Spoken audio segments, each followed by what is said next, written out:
राज्यामध्ये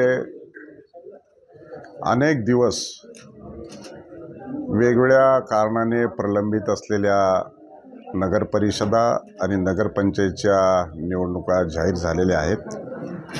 त्या पार्श्वभूमीवरती जामखेड नगर परिषदेची देखील निवडणूक होणार आहे आणि ही निवडणूक आता येणाऱ्या 10 नोव्हेंबरपासून फॉर्म भरण्याला सुरुवात आहे आणि 17 नोव्हेंबरपर्यंत फॉर्म भरले जाणार आहेत। त्या अनुषंगाने आज सर्व कार्यकर्त्याची इच्छुक कार्यकर्त्याची पदाधिकाऱ्यांची बैठक नुकतीच संपन्न झाली आणि निवडणुकीच्या संदर्भामध्ये आवश्यक त्या सूचना सर्वांना देण्यात आलेल्या आहेत आणि निवडणूक संचालन समिती देखील या निमित्तानं एक 6 ते 7 समित्या गठीत करून निवडणूक संचालन समिती ही अतिशय प्रभावीपणे निवडणुकीच्या कालखंडामध्ये काम करण्यासाठी आवश्यक आहे।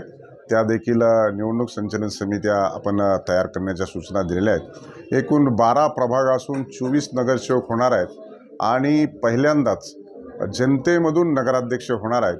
त्यामुळं भारतीय जनता पार्टीच्या माध्यमातून जे काही सूत्र अवलंबलं जाणार आहे वरिष्ठाच्या माध्यमातून, शक्यतो जवळपासच्या कार्यकर्त्यापेक्षा जनतेतला कार्यकर्ता लोकांच्या नजरेमध्ये भविष्यामध्ये आपले काम आणि प्रश्नाची सोडवणूक करणारा पदाधिकारीच आमचा प्रतिनिधी असला पाहिजे, ही साधारणतः जनतेची भावना असते आणि तेच सूत्र हाती घेऊन येणाऱ्या निवडणुकीमध्ये आपण नगरसेवकांच्या संदर्भामध्ये असेल की नगराध्यक्षाच्या संदर्भामध्ये असेल निर्णय घेणार आहोत आणि अतिशय उत्साहात आणि मोठ्या प्रमाणामध्ये निवडणुकीला प्रतिसाद मिळाला।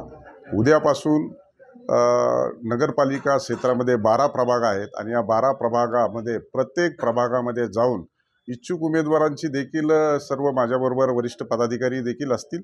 सर्व पदाधिकारी त्यांच्या मुलाखती घेतील आणि निवडून येण्याच्या संदर्भामध्ये काय करावं लागेल हे देखील त्यांच्याकडून आपण समजावून घेणार आहोत। मी मंत्री असताना आणि महायुतीचं सरकार असताना मोठ्या प्रमाणामध्ये निधी आणण्याचं काम देखील आपण जामखेड शहरामध्ये केलेलं आहे आणि ते देखील लोकांच्या नजरेत आहे। ते पुन्हा एकदा त्यांना आवर्जून सांगावं लागणार आहे।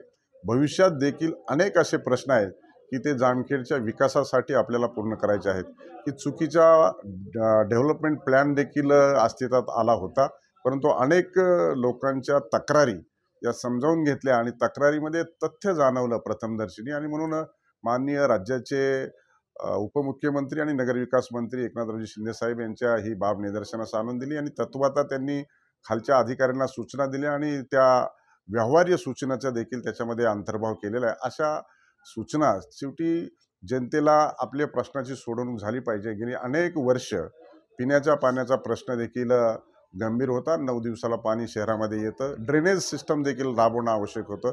ते देखील आपण जवळपास दोन्ही मिळून 250 कोटी रुपयाच्या कामाच्या खर्चाला मान्यता दिली आणि त्याचबरोबर ते कामं देखील सुरू झाली आणि आमच्या अगोदर देखील ह्या कामाचं भूमिपूजन करण्यात आलं होतं, परंतु त्याला मान्यता नव्हती आणि म्हणून विरोधक त्याचा फायदा घेण्याचा जरी प्रयत्न करत असेल तरी जनतेच्या डोळ्यामध्ये धुळफेक केल्याच्या नंतर जनता हे जाणून आहे आणि निश्चित स्वरूपामध्ये नगरपालिका क्षेत्रातील जामखेड शहर आणि उपनगराच्या क्षेत्रातील सर्व जनता ही पाठीशी उभा राहील याच्यावर माझा विश्वास आहे आणि मग अशा पद्धतीने अतिशय चांगल्या पद्धतीनं ही निवडणूक संचालन समिती आणि निवडणुकीच्या संदर्भामध्ये बैठक पार पडली।